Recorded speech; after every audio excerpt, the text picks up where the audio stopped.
Hey everybody, so I'm here again with my friend Ben, and we're going to talk about universal mind theory.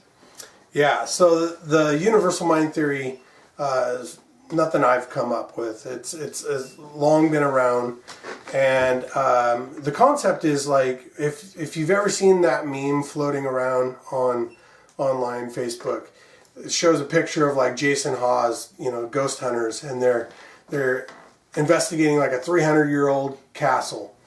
And they're asking questions in English when it's in Germany, right? So, oh yeah, why would you be asking questions in English when you're in Germany? Well, the theory is actually that with the universal mind theory that there's this greater mind out there. So when we die, we no longer are held to the same things that we were either sociologically, subscribing to or oppressed by, all sorts of things. Doesn't matter your math, the language you spoke, everything, your attire, all of that is kind of thrown out the window, and we now can communicate universally.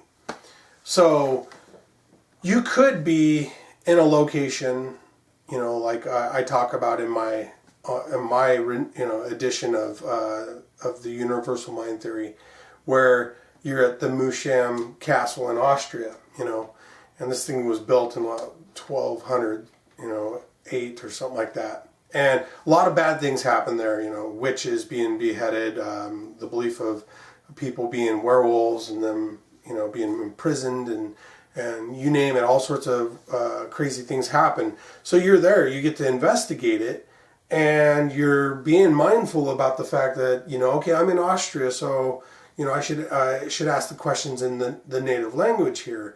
But then when you go back and listen, you're actually getting responses in not only those languages, but maybe even in your language, which, in this case would be English. Mm-hmm. And that's hard for some people to wrap their mind around, because they believe that, a lot of spirits are just bound by all sorts of things, bound by a location, bound by what they were taught, in their living life. And I'm not really saying that that's not something that's not, being factored in here, but I think that they can speak however they want, and it no longer is even a matter of them having to say, well, okay, I got to switch it up and talk to them in French. They just convey the message out, and however that comes out. So it's like this, almost like this, we talk now in the technology world, about everything being in the cloud, right? Well, now, it's the same kind of thing here with the spiritual world, with this ability to communicate universally and not have to, worry about learning a language just to speak to a Russian soldier or a Japanese immigrant or something like that. I've heard about like residual, EVPs, mm-hmm. which could be in a native tongue wherever you are. Right. I've heard of that. Well, and I think that's completely possible. I mean, we know for a fact that a lot of the areas that have some very strong EVPs generally have a geological backing to it, meaning the crystals in that, and crystals are known to be able to hold, store, and that's why we use it in all of our, electronics and things like that. So it's very plausible that something happens, it's imprinted into that, material, and when certain elements or the stars align just right, it allows that to kind of, I call it burping, it just lets it out, it kind of happens. And it can be cyclical, it could be seasonal, It could be random. I mean, I don't know that we have anything to really back why it happens when it happens. But, you know, it does, and we've seen that time and time again. But I also believe that, you know, yeah, you can have a residual, imprint, you know, an EVP or something like that, or what have you, and it can be not tied to a geological element. It could be also something that they're attached to, meaning they're very fond, like the spirit of a cowboy that keeps showing up around a saddle, right? Maybe in his life he was very attached to that saddle because he had worked really, really hard and he was very proud of that thing. And with what little he made, he bought that thing and he took care of it. And then obviously he died at some point.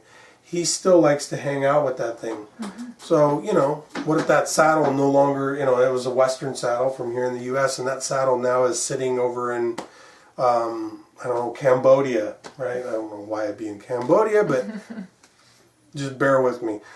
So it's in Cambodia now, and now you have a group of researchers in Cambodia trying to, you know, communicate with that spirit. And, you know, they're speaking Cambodian or they're trying to speak in some English, and maybe they're getting results back as well.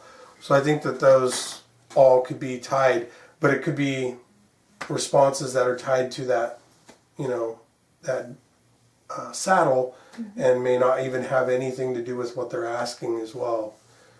You know, he may like to say over and over that he likes that saddle or something. It's beautiful. Yeah. So even if, like, let's say there was a paranormal investigation team from Germany, mm-hmm. and they're investigating some haunted place in Germany. So if they got EVPs, would they get them in Germany because they speak German, or would they get them in English also? Yeah, I think it can be both. I think because of that, especially since when you start to show recognition, cognitive recognition, you know, okay, I'm trying to speak in this you know, foreign language, even though it's not my native tongue, they recognize that and they'll speak back in both. Mm-hmm. I can't say that I've personally heard that there's been a situation where you're, say, in Germany, right? And yeah. You're asking German questions and you get, you know, Hungarian answers. Or, you know, Cuban, you know, yeah. You know, Latin responses or something like that. I haven't heard anything like that. It just generally means whatever languages you're trying to speak to them, and whatever your native language is, it somehow ties into this greater mind or this, you know, universal mind, and that is why we are getting these mixed responses back. And I think it makes a lot of sense. I don't think that once we've shed ourselves of this physical shell, that we need a lot of the things that we have now, you know, to be able to you know, communicate or do our thing. Mm-hmm. That's essentially the universal mind theory. I know that there's more to it. There was back in, man, I can't remember what BC, but there was Anaxagoras. He believed in this creator that had this universal, or this, you know, it just, everything melded into it and could communicate with it. And so you fast forward to these philosophers who also subscribed to the idea of it, and they wrote books about it as well. So, and even down to Albert Einstein, he was one of the people that also believed very much that, you know, that had some you know, reality, plausibility to it. You know, 36 hours of audio review you have to do now because you have to go over in every language. Or not only that, you'd have to bring in people to help you decipher it. Yeah. And that's the other thing that I think we don't do a very good job of even now, is that how do we know even right now, right? I'm going to somebody's house, they speak the same language as me and everything. How do we know that some of those EVPs that we're getting back when we're like, I don't really understand what it's saying. What if it's actually speaking a different language? I was going to say not only that, but what if it's even speaking a language that, as a human, it's just not something we recognize. Period. Right. So yeah, in waveform, in some sort of waveform. Yeah, I mean, it could be completely outside of anything that we comprehend currently, but even that, right? That's somewhat outside of a scope that I think we can tackle at the moment.